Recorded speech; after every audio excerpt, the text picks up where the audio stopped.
ENSA Packet Tracer 2.7.1. In this episode, we're going to look at how to configure Single-Area OSPF version 2. I'll show you how to do it, and we'll talk about the concepts along the way. What we're doing is we're helping a network engineer test an OSPF setup by building the network where we work. We have interconnected the devices and configured the interfaces and have connectivity within the local LANs. Our job is to complete the OSPF configuration according to the requirements left by the engineer. This information will be provided for us. We have a list of requirements to configure to our test network. When we have successfully completed all of these requirements, all hosts should be able to ping the internet server. We'll be discussing implementing Single-Area OSPF version 2 in both point-to-point and broadcast multi-access networks. Greetings to all my tech heads out there in the KevTechify nation, and if you're new here, welcome. This episode is part of my series on configuration examples for the CCNA. I'm Kevin here at KevTechify. Let's get this adventure started.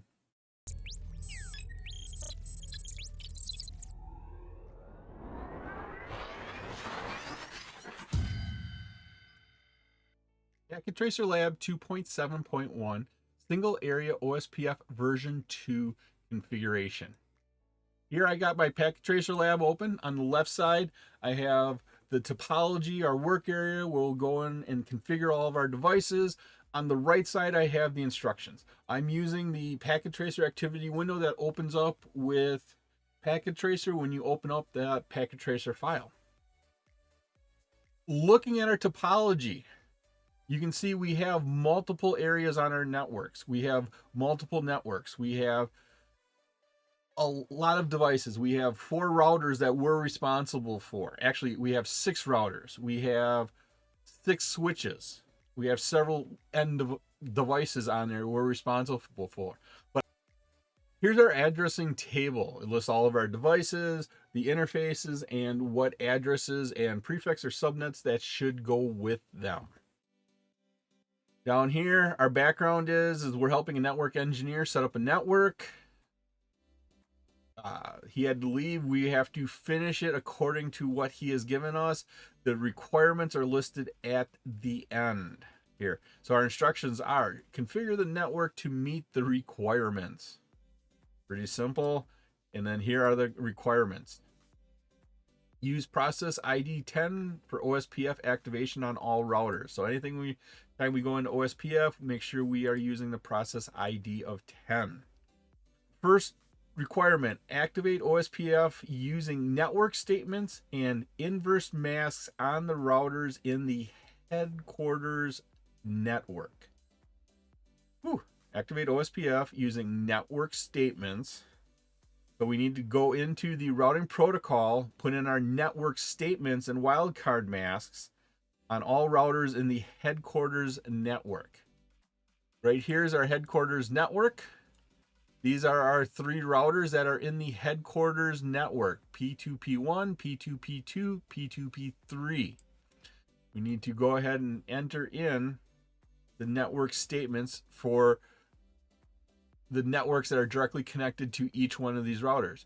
P2P has 3 networks connected. P2P1 has 3 networks connected to it. P2P2 down here has 4 networks. And then P2P3 has 3 networks connected to it. So we have to have that many network statements on each one of those in our router configuration. I went ahead, clicked on the P2P1, opens up the window for configuration. I make that a little bit bigger, going right to left, making sure I'm on the CLI tab. I hit enter. No passwords are set. That's a good thing, so we can easily enter in. Go ahead and type enable. Gets us into privilege exec mode. Now, we have to activate OSPF. Basically, we have to go in there and say, okay, router OSPF, and then our process ID is 10. That'll activate it. And then we have to use network statements to identify what networks are directly connected to me, by putting in the network address, the wildcard mask, and then we have to specify our area. Our area here is OSPF area 0. Okay, we need to do this from global configuration mode. So go ahead and type in config T. Brings us to global configuration mode. I'm going to scroll up here, look at my table. I have 3 networks that are connected here. I have the 10.0.0.1 IP address, 10.0.0.9 IP address, and the 10.0.0.13. Each of these are a /30 address. So that means there's 2 bits left over for the host portion. That gives us on a /30, that's 31s followed by 2 zeros. The inverse of that would be 30 zeros followed by 2 ones. All the way on the right side, those are in the columns of values of 1 and 2. So that gives us a 0.0.0.3 for our wildcard mask. And then we just need the network IP addresses. Because this is a /30, it only has 4 IP addresses. So a network address starts every 4. So that'd be .0 at the end, .4, .8, .12. Our first network here is 10.10.10.0, and then the wildcard mask would be 0.0.0.0, and then area 0. Okay, so let's go ahead and start this off. First thing we have to do is get into our OSPF configuration. We do that by typing in router OSPF and then our process ID of 10. See, our prompt has changed. We are now configuring a routing protocol. We put in our network. We start off with the word network. Then the network address of that first network, we said was 10.0.0.0. We follow that with the wildcard mask, the /30. The wildcard based off that subnet mask is a 0.0.0.3. So we have 0.0.0.3. And then we specify what area it is. All of our devices, we're doing a single area OSPF. We are in area 0. So area, space, and then the number 0. Got to do the second network. Here's the IP address. The network address is the .8 of that. We can go ahead and type in network 10.0.0.8. Our wildcard mask is 0.0.0.3, and then we are part of OSPF area 0. Enter in our third network, and that would be 10.0.0. The IP address is 13, and once again, it starts on every 4. So 0, 4, 8, 12. The network address would be a .12. So 10.0.0.12, and then our wildcard mask, once again, of 0.0.0.3. And we are part of OSPF area 0. So we type in area 0. And those are the 3 networks that are connected to me. We are done on P2P1. I'm going to minimize that window. We can go to P2P2. Bring that window, make it wider, going left and right.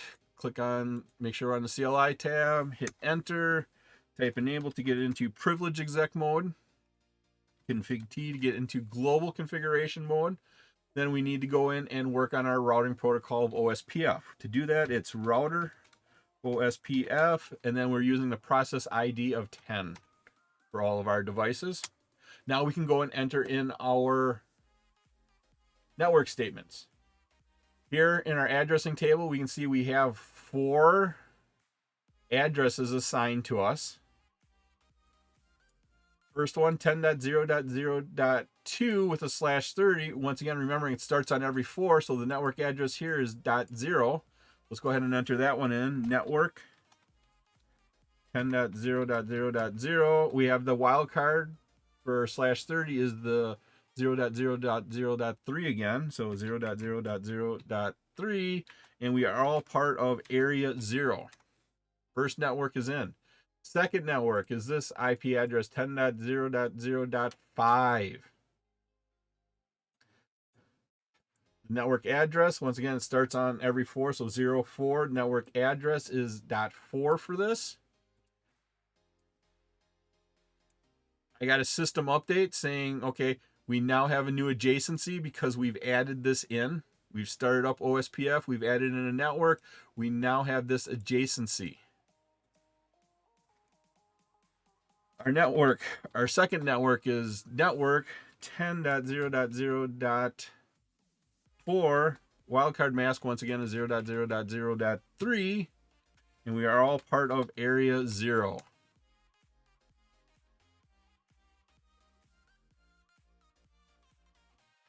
Onto the third network. Third network here is connected to G000, has an IP address of 192.168.1.1 with a /24. /24 ends right on one of those octets, so the subnet mask is 255.255.255.0. Get the wildcard, we inverse all the ones and zeros, so 255s turn into zeros and zeros turn into 255. Subnet mask was 255.255.255.0. Wildcard is 0.0.0.255. Let's go ahead and enter in that network statement. So network statement, we start off with network, then the network address. For this one, it's the first 3 octets followed by 0, so 192.168.1.0, 192.168.1.0. Wildcard mask, once again, what we came up with was 0.0.0.255, and we're all part of OSPF area 0. So we just type in area 0. Now, I got an error. Once again, the Cisco iOS. No news is good news to Cisco. If you type in something right, it's not going to say anything. It's not going to say, hey, congratulations. If you type in something wrong, the Cisco iOS will definitely tell you. And that's what happened. It said, I have invalid input detected. It gave me a little up arrow saying, I have an error right here. If we look there, we can see instead of typing in 192 for the first octet of my IP address, I actually typed in 1922. I need to go and fix that. So what I do is I hit the up arrow once, I left arrow over, move the cursor over, delete one of the 2's, and hit enter. That takes care of my third network, and my fourth network on P2P2 is 192.168.2.0 with a wildcard mask once again of 0.0.0.255. Go ahead and enter that in. Network 192.168.2.0. Wildcard mask is 0.0.0.255, and we are all part of area 0. That takes care of all of our network statements for P2P2. I'm going to go ahead and minimize P2P2 and open up P2P3. Slide the window over, make it bigger going left to right. Make sure I'm on my CLI tab. Hit enter. Click in the window and now hit enter. Type enable. Type config T.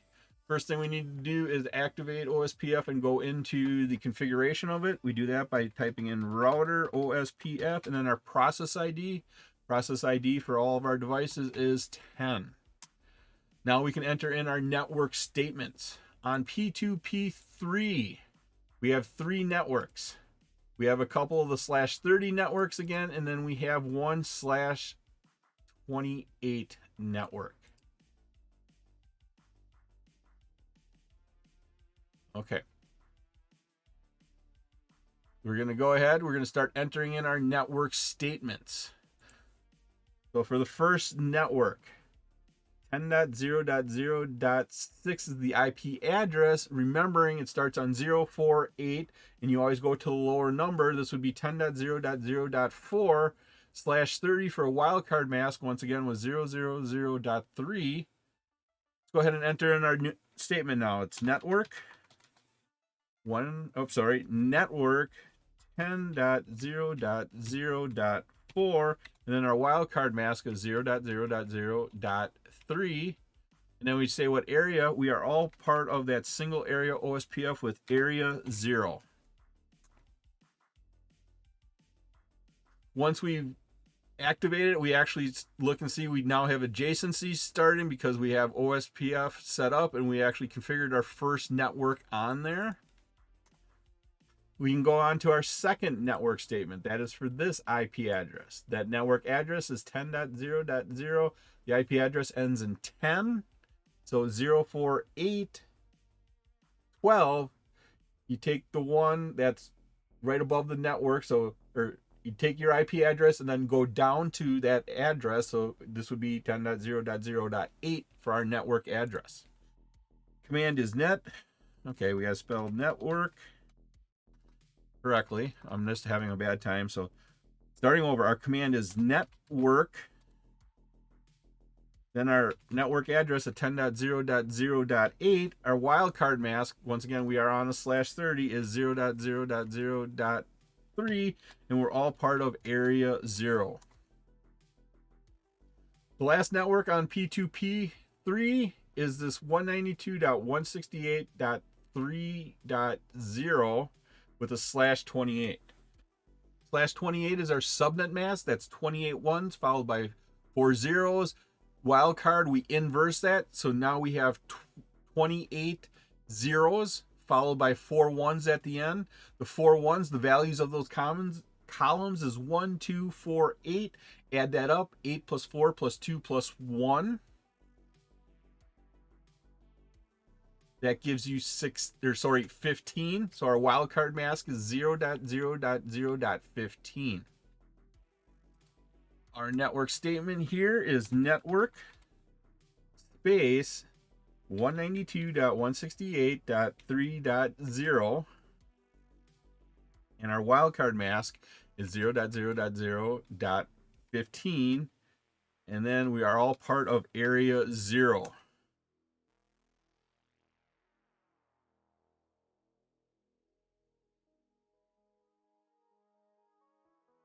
You can see when we put our second network statement in there, we now formed another adjacency. I'm going to go ahead and minimize P2P3. And we did the 3 routers and headquarters where we had to specify our networks in our OSPF configurations. We can go on to the next requirement. Next requirement is activate OSPF by configuring the interfaces of the network devices in the data services network where required. This is the data services network. We have 3 devices in our data services network, BC1, BC2, and BC3. We need to configure the interfaces. What we have to do is go into each interface on the device that we're going to be sharing routing information with, and then say what OSPF process and area does it belong to. This is my preferred method. That way you don't have to know network addresses and wildcard mask. You can just go into the interface and say, hey, look, you are going to be part of our OSPF with a process ID of 10, and you will belong to area 0. You can go ahead and put that information in there without knowing that network address and wildcard mask. Okay, let's go ahead and start on BC1. On BC1, if we look here, we are going to share routing information on OSPF going out to the left here. Going out to the left, if I click in this window, mouse over this triangle, so serial 010, we're going to share information going down to the local area network. That would be gig 000. But we're not going to share information going to the ISP. Typically, that's where our default route is going to point to the ISP. We don't want to know all the routes from the ISP.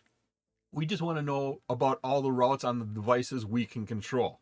And so we are only going to use these 2 interfaces, serial 010 and gig 000. Go ahead and configure those. Make my window a little bit bigger.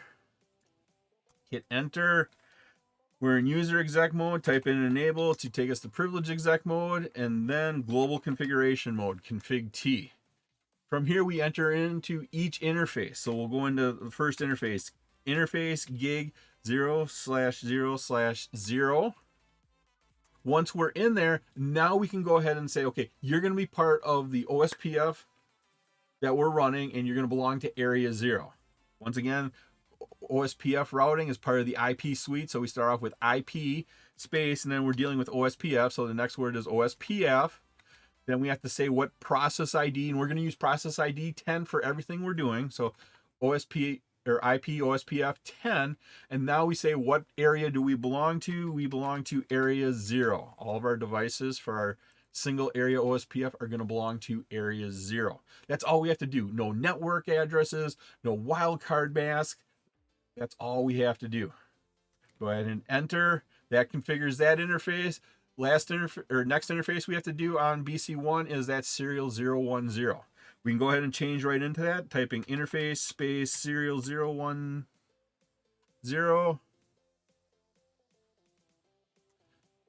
And then it's the same command again. It's part of the IP suite. We're dealing with OSPF, process ID of 10, and we are all in area 0. And that's all we have to do. And notice we are now having adjacencies form. We have an adjacency form. Our neighbor is 10.0.0.13. That is on this network here. So we've formed an adjacency to the headquarters network. That's all we have to configure on BC1. Let's go ahead and go on to BC2. BC2. Make that window a little bit bigger. We can look at our addressing table. In our addressing table, we have the two interfaces, gig 000 and gig 001.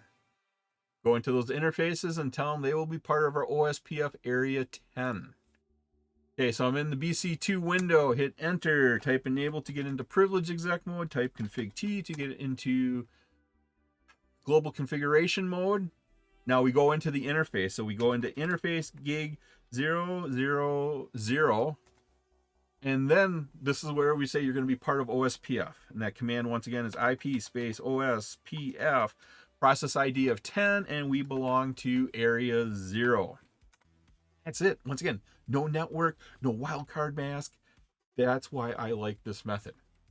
Now we just go ahead and do the second interface. We can go ahead and type in interface gig 0/0/1. And then we just say you're going to be part of OSPF with a process ID of 10 and area 0 again. So IP space OSPF, process ID of 10, area 0. Once again, we are done with BC2. Let's go ahead and do BC3 right away. Clicked on BC3, slide it over, enter, enable, config T. If I look at my addressing table, once again, we're using gig 00 and gig 01. Topology, that's all within our network. That's what we're controlling. So we're just going to go ahead and activate OSPF on those interfaces with area 0. We can go into the interface gig 0/0/0, and then IP space OSPF, process ID of 10, area 0. And then the second interface of interface gig 0/0/1 and IP OSPF 10 area 0. That's all the configuration we have to do for OSPF when we go into the interfaces. That takes care of our second requirement. And notice we now have adjacencies that are forming. We did BC2, we're on BC3, and now we've formed two adjacencies. One adjacency is to the 64.0.100.2 router. That's an IP address up here on BC1. And then we formed an adjacency with 192.168.4.1. That would be down here on this network. Or sorry, that'd be down here on this device, BC2. We have now got two adjacencies. There's 3 devices, meaning we have ourselves, 2 other routers. 2 other routers means we have 2 other adjacencies. That takes care of the second requirement. On to the third requirement. Configure router IDs on the multi-access routers as follows. I want to minimize BC3 here. The multi-access routers are the ones where there can be more than one router connected up to that network. Notice we have the switch in the middle here, and then we have 3 routers connected in. Those can all be on the same network. And so they're multiple access, and we have to go through the process of the election, and we're going to use the router IDs. Over here in headquarters, they're not multi-access. They're point to point because this is a WAN connection. It's a serial connection, It's a point-to-point connection. There can only be 2 connections, and we don't have to go through that election process. Over here on the data services network, that's the multi-access. Yes, we have 3 routers, but we could get up to 5, 10 routers. And with that many routers, you don't want all those link state advertisements going across your network. You want to go through that election process to give us a designated router and our backup designated router. To force that election, to rig it, to know who's going to win, you can go ahead and set the router IDs, and that's what we're doing. So BC1 is getting a router ID of 6.6.6.6. I'm going to go ahead and click on BC1. Do that command, you need to be in global configuration, or sorry, you need to be in the router configuration mode. I'm currently in the interface configuration mode, so I'm going to go ahead and type exit once. Pulls me back to global configuration mode. Then I have to go into our routing configuration. And that, once again, is router. We're dealing with the OSPF protocol, and then the process ID of 10. Now we can go ahead and specify what our router ID is. To do that, very simply, you type in router-ID, and then what ID you want to give it. And it's in the form of an IP version 4 address. It's not an IP version 4 address, it's just in the form of. And we're going to give it all 6s. And so our router ID is 6.6.6.6. Takes care of BC1. Let's go ahead and do BC2. BC2, once again, I have to exit out. Then we have to go into router, OSPF, process ID of 10. Now we can specify our router-ID, and we are setting that as quad 5. So 5.5.5.5. Takes care of BC2 with the router ID. Let's go to BC3. BC3. And notice we are starting to get some adjacencies with the new router IDs that we're putting in there. So they are noticing that we are changing the router IDs in the priority. Let's go ahead and change that router ID on BC3. Type in exit once, then router OSPF 10 for process ID 10.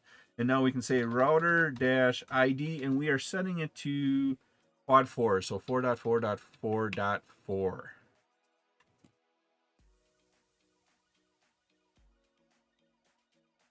BC3 is now configured. That takes care of that requirement. On to the next requirement. Configure OSPF so that routing updates are not sent into networks where they are not required. Okay, I'm going to minimize this. We're going to look at our diagrams. Up here on P2P1, if we look at P2P1, we have 3 connections. Those 3 connections go to 3 routers that are running OSPF. And so we want to make sure updates go out, all of them. We don't want to stop any updates from going out there. But then when we go down to P2P2,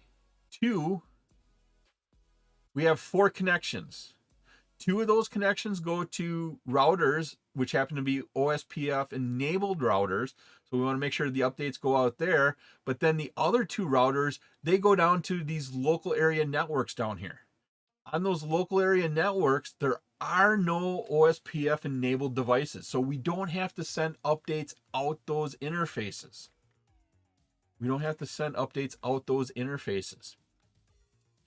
On P2P2 right here, that means that, and I clicked in this window here, I'm mousing over here. On serial 010, we leave it alone. Mousing over the triangle on serial 011, we leave that alone. But then on these other 2, mousing over this triangle on gig 000 and gig 001, we stop those updates. And how we stop those updates is we turn those interfaces, or we tell OSPF that those interfaces are passive interfaces. They do not need OSPF updates sent out there. Don't do it. So P2P1 doesn't have any. P2P2 has a couple of them. It's the gig ports on P2P2. So let's go ahead and go into P2P2. Enter, type in enable, brings us to privilege exec mode, config T, global configuration mode. And then this is part of the OSPF configuration. And so we type in router OSPF, process ID of 10. And now we say, okay, passive interfaces are these interfaces. So we start off with passive dash interface. And then we say what interfaces, and that was gig 000 and gig 001. So the first one we'll put in there is G0/0/0. And then the other interface was passive dash interface, and that was G0/0/1.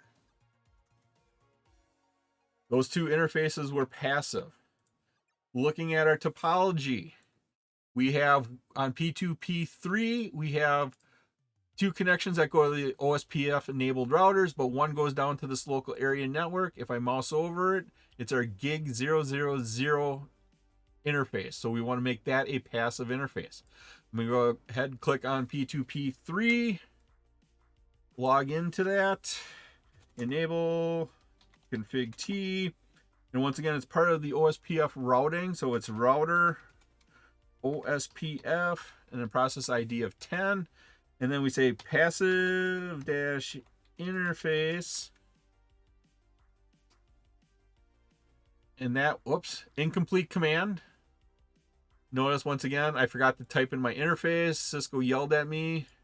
So I can go ahead and retype it in again. Or what I can do is hit the up arrow, repeats that. I put my space, and now I can put my gig 000 interface in there. So G0/0/0 sets that interface to passive. I'm going to minimize P2P3. Now looking at BC1 right here, passive interfaces. This serial connection going to the left is going to P2P1 to an OSPF enabled router. But we want to make sure to do nothing to that to let the OSPF messages go through. I hope you're liking this episode on practical configuration examples. Leave a comment on what you think about these configuration examples. If you still have a question or comment, please let me know below. You can also visit my website at KevTechify.com for all of my details and how to get these episodes in video and podcast form. If we look at the network going down from BC1, it looks like it's that straight through copper Ethernet, where on the headquarters, those were passive interfaces, but here that goes into a switch that then leads to a couple of OSPF enabled routers. And so we have to make sure that we leave it alone to let the OSPF messages go down there. But then we have this third connection that's a WAN connection to the ISP. We are not running OSPF with our ISP. We don't want to send updates. We don't want to learn about all the routes they know. So we don't want to send our updates out that interface. We want to make this a passive interface. Once again, I click in this window, I mouse over the triangle, and that tells me that this is serial 011. I want to make serial 011 on BC1 a passive interface. Let's go ahead and open up BC1 here. I'm in the router configuration mode. Now, we could look back here and say, okay, yep, you are in router OSPF configuration. Or if you really want to make sure you're in the right space, what I like to do is I like to type in exit, brings me back to global configuration mode. Then I can go into my OSPF process from here. And once again, that's router OSPF and then a process ID of 10. That way I just make sure I'm in the right spot. Once again, we are looking at turning interface serial 011 into a passive interface. To do that, we type in passive dash interface and then tell it what interface, and that was serial 0/1/1. That's the only one on BC1. Now let's go ahead and look at BC2. BC2 is right here. It has two copper connections, but this one going up to the switch that connects to the other OSPF routers, we want to leave alone and do nothing with. But the one that goes down to the local area network here where PC2 is, we want to stop all OSPF updates from going here. So this one here, I click in the window, I mouse over the triangle, the gig 000 interface, that interface I want to turn into a passive interface. So let's go ahead and do that. I'm in here once again.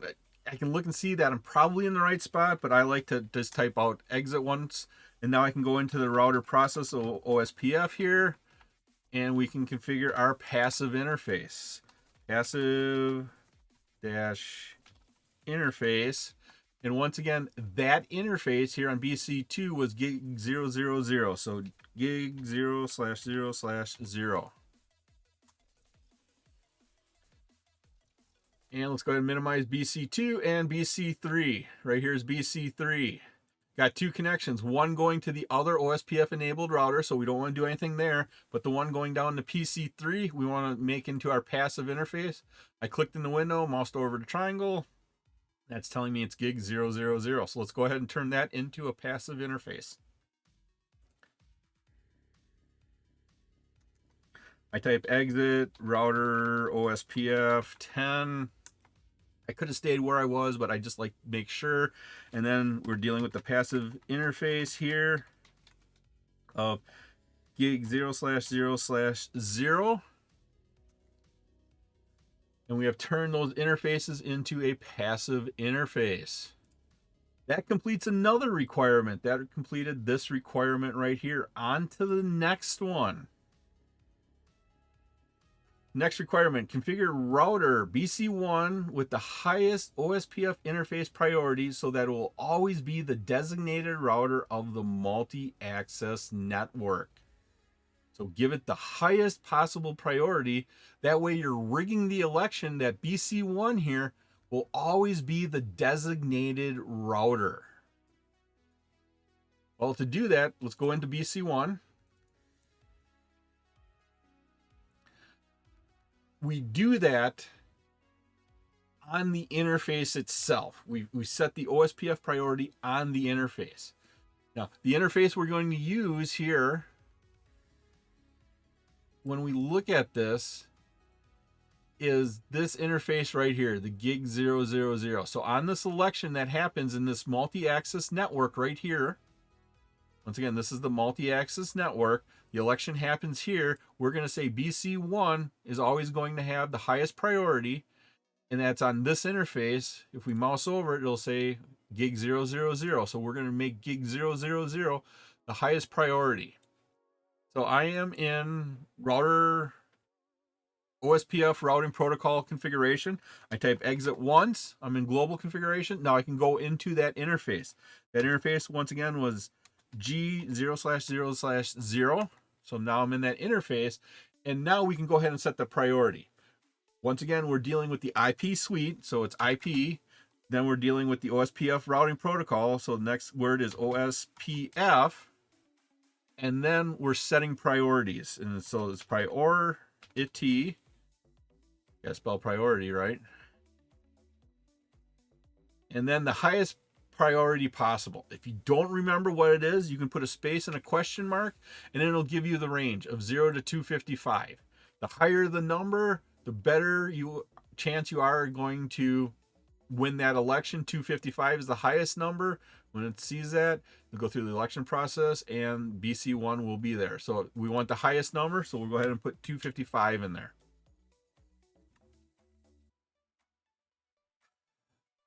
In our requirements, that takes care of this one. So we can go on to the next one. The next one reads, configure a default route to the ISP cloud using the exit interface command argument.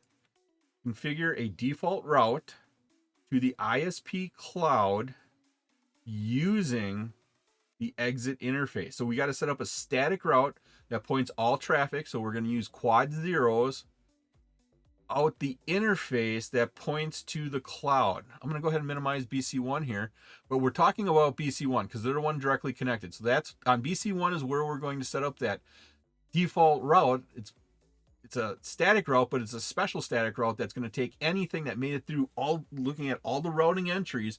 If there is no match for these routing entries, we're just going to push it out the interface that we're going to specify. So let's go into BC1. And this static route is in global configuration mode. So we have to type exit once. And now it's a static route. So we start off by, but it's a specialized static route. So we start off by using IP route, and then we say are quad zeros. For the network address, we put in all zeros. For the subnet mask, we put in quad zeros. What that says is we don't care what it is. We're just going to take and go with it. And then we're going to use the exit interface. If I click in this window here, our topology, mouse over this triangle that's connected to the WAN that's going to the ISP, I can see that it's serial 011. And so that is our exit interface. Space serial 0/1/1. That sets the default route to go out that exit interface. We get a warning about not having a default gateway, but that is okay. That takes care of that requirement. On to the next one. We are on the fourth from the end. Automatically distribute the default route to all routers in the network. So we're going to use OSPF to propagate that default route across the network, saying any one of you routers that are in my OSPF area of 0, if you don't know what to do, if you have a packet that doesn't match any of your routing statements, push it towards me and then I will deliver it to the internet. And so we're going to go ahead and set that up. Now that's part of the OSPF routing protocol. So we have to go into the OSPF routing protocol configuration. Once again, that is router space OSPF and then the process ID of 10. And then it's default information, because that's default information. We're just going to default saying, okay, BC1 has that connection to the internet, get the data there, BC1 will handle it. And so it's default, I spelled default right, dash information, and then we're going to say originate, and that's where we're going to originate with the default route. So originate. Okay, takes care of that requirement. On to the third to the last requirement. Configure the OSPF routers so that the gigabit Ethernet interface cost will be 10 and the fast Ethernet cost will be 100. Now what we have to do is go in and modify that reference bandwidth. Because for the reference bandwidth, if we take the default value, gigabit Ethernet, fast Ethernet, and 10 gig will all have a value of 1, and we don't want that. And to give those different connection types, gig Ethernet, fast Ethernet, values other than 1, what we have to do is go in there and modify that reference bandwidth. And what we're going to do to get values of gigabit Ethernet of 10 and fast Ethernet of 100 is we're going to modify that reference bandwidth to 1,000. We're going to go ahead and change that to 1,000. To do that, we have to go to every one of our devices, go into the OSPF routing configuration and change that reference bandwidth. Let's go ahead and start with P2P1. Enable config T, gets us in the global configuration mode. And then it's in the router OSPF configuration. So we go in router OSPF 10. Once we're in there, that's where we can go ahead and set that. We're going to set the auto cost, Autodesk cost, space, and then reference bandwidth to 1,000, and that 1,000 will give us the values for gig Ethernet will be 10 and fast Ethernet will be 100. We get the message saying reference bandwidth has changed. Please ensure reference bandwidth is consistent across all routers. And so we have to go into each router and do that. We did PCP1, minimize that. Let's go into PCP2. Log in, enable config T, router OSPF 10, and then once again the command is auto dash cost and then reference dash bandwidth of 1,000. P2P2 is done. Let's go to P2P3. Go ahead and do that. Login, enable, config T, router OSPF10, and then it's auto cost. I'm trying to do tab completion. Oh, I didn't go. I typed router OSPF. And a lot of times we'll get into habit. Once you start knowing what you're doing and getting the feel for it, I went up here, I typed in router OSPF 10, and I knew the next one was auto cost, but I typed router wrong. Instead of typing router, instead of putting the first letter as an R, I put it as a T. So I need to go back there and redo that command because that's where it is, and then work through everything I was trying to do.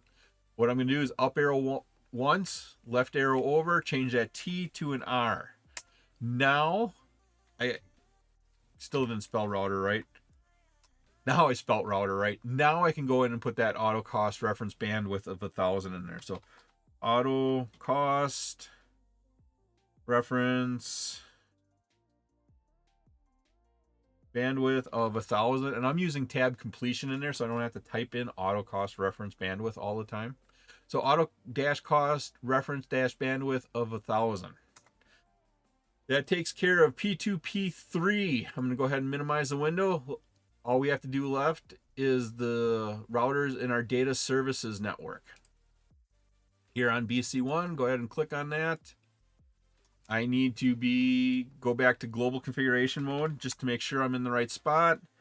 Router OSPF, the process ID of 10. And then we can go in, and all I'm doing is AUT, hitting tab completion, auto completes auto cost, and then REF for reference. I hit tab, it auto completes that, and the value of 1,000. Take care of BC1. Let's go ahead and do BC2. BC2, same thing here. We need to log in, config T, router OSPF 10. And then AUTO, tab completion, REF, tab completion, value of 1,000. Auto cost reference bandwidth to 1,000. And let's go ahead and do our last router, BC3.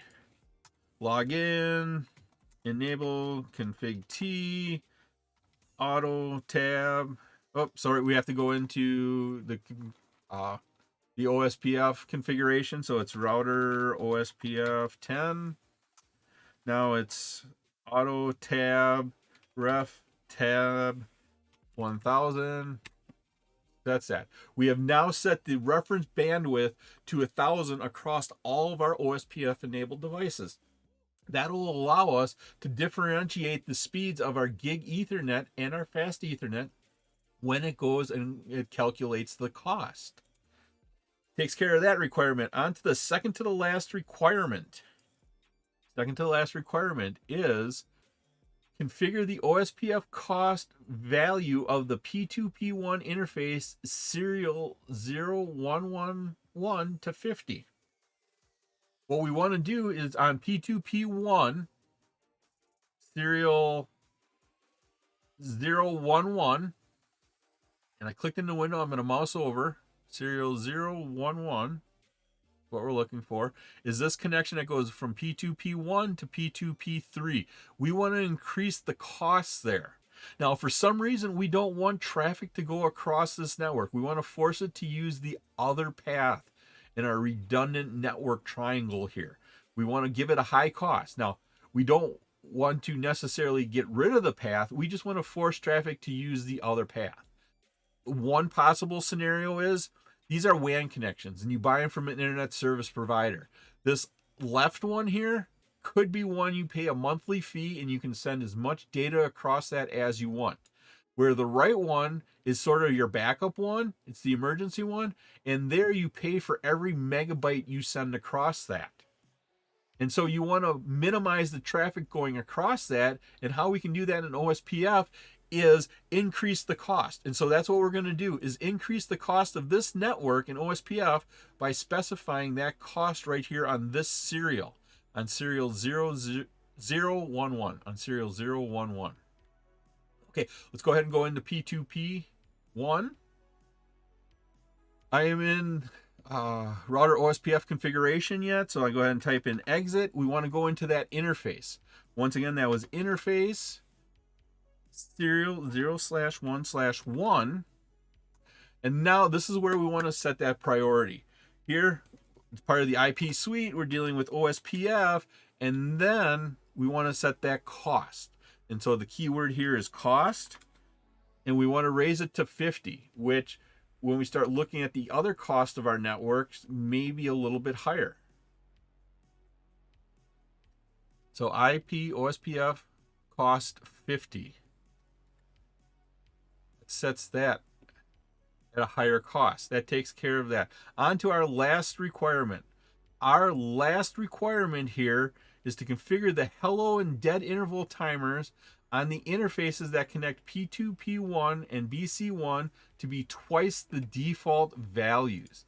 So on this connection, we want to increase the hello timers and dead timers to twice the default values. Now, in OSPF, the default value for the hello timer is 10 seconds. So every 10 seconds, it sends out that hello packet. And so if it's the default every 10 seconds, we need to increase that to 20 seconds.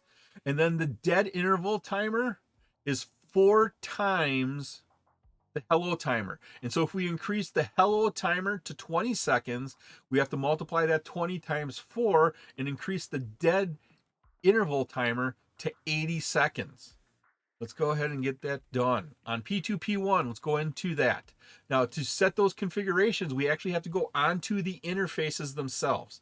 The interface here that connects P2, P1 to BC1, I'm going to go ahead and click in the window, mouse over the green triangle, and it's serial 020. So I need to go into that interface. So I type in interface space serial 020. Once I'm in here, I can go ahead and set my OSPF hello timers and my OSPF dead interval timers. Because it's in part of the IP suite, we start off with IP. We're dealing with the OSPF protocol specifically, so it's OSPF. Then inside of that, we're going to set the hello dash interval to 20. Once again, remember, default was 10. We're going to double that to 20. So we set the IP OSPF hello dash timer to 20. And then we have to set the dead interval. And that is, once we start off with IP OSPF, and now it's dead dash interval. And the dead interval is 4 times the hello timer. Hello timer is now 20. 20 times 4 gives us 80. So 80 seconds. We're going to start getting some errors because the hello timer and dead timer on both sides of that serial connection. So on both sides of this connection right here, they need to match. And once that default, or once that dead timer times out, we're going to get some errors. And that's what happened right here, is we lost our adjacency to the router that has the router ID of 6.6.6, which if you remember, that was BC1. So we lost our adjacency between these. And the reason we lost it is the hello timers and the dead timers don't match exactly. Let's go ahead and change the BC1 hello timers and dead timers. We can also see from here that we did lose the adjacency going back to P2P1. Okay, we have to go into the interface. Let's figure out what interface first. So once again, we are looking at this serial connection between them. I'm going to click in this window, mouse over this triangle, and it's going to tell me it's serial 010. So that's where we need to specify our hello timer and our dead timers. We need to get into that interface. So I go ahead and type exit from where I'm at. Then it was interface serial 0/1/0. IP OSPF hello dash timer, and we are setting to 2 times the default. Default was 10, multiply that times 2, is 20, so that's what we are setting our hello timer to, is 20.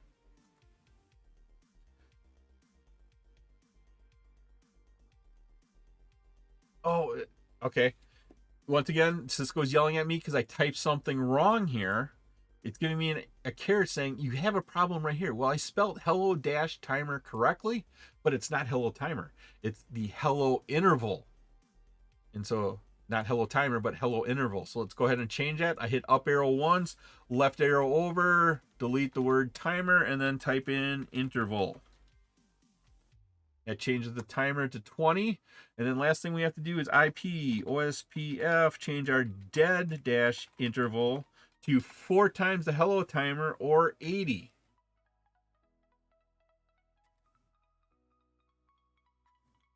And now when we give it a second, we should see that the adjacency will be coming back to full. As we sit here and wait a little bit longer, and there it is. Our adjacency has come back to this device that has the 10.0.0.13 IP address, which is P2P1, and we are now at a full conversation for OSPF. We now have that back with us. Okay, that is all the requirements, but the last thing it says is, when the task has been successfully completed, all hosts should be able to ping the internet server. So all 5 of these hosts, PC1, Laptop 1, Workgroup Server, PC2, PC3, should be able to ping this internet server up here. Let's go ahead and try it. Start with PC1. Slide it over, click on the desktop tab, click on the command prompt app, type in ping, and then we can get our internet server IP address right here, 203.100.113.100. So ping 203.0.113.100. Hopefully it's got to do an ARP lookup. That's why it's taking so long. We got one failure, but then the second, third, and fourth one has worked. I'm guessing that first one failed because I had to do an ARP lookup. I'm just going to repeat the command to be sure. Up arrow once and hit enter. All 4 pings are working. So PC1 can ping the internet server. Go ahead and try laptop 1. Click on the desktop tab, click on the command prompt app, ping 203.0.113.100. And that ping is working successfully. Because we didn't have that much change on our network, PC1 and Lab 1 are very close to each other. We didn't have to do an ARP lookup. That's why we didn't have a failure. So laptop 1 works. Let's try Workgroup Server. Click on a desktop. Open up our command prompt app. Ping 203.0.113.100. And that one pings all 4. Right now we are at 3 out of 5, working great. Moving on to PC2, desktop tab, command prompt app, ping 203.0.113.100. Sending 4 echo requests, getting 4 echo responses. All 4 pings worked on PC2. And finally, we got to have PC3 ping our internet server. To do that, we just simply type in ping and then the IP address of our internet server again, 203.0.113.100. There's our 4 successful pings. All of our devices have pinged the internet server. That was Packet Tracer Lab 2.7.1 Single Area OSPF Configuration. It was my pleasure to provide you with this wonderful episode on configuration examples. If you like this episode and you got value out of it, please click that like button, give a 5-star rating, leave a comment. This all helps me bring you more great content. Please take a minute to subscribe to my channel. All my socials and contact information are on my website, KevTechify.com. There you can find out how to get all these episodes in video and podcast form. Thank you so much for watching this episode of my series on practical configuration examples for the CCNA. I've created 4 wonderful playlists for you on the CCNA. These episodes, I go through all the concepts that Cisco calls out for the CCNA. Once again, I'm Kevin. This is KevTechify. I'll see you next time for another great adventure.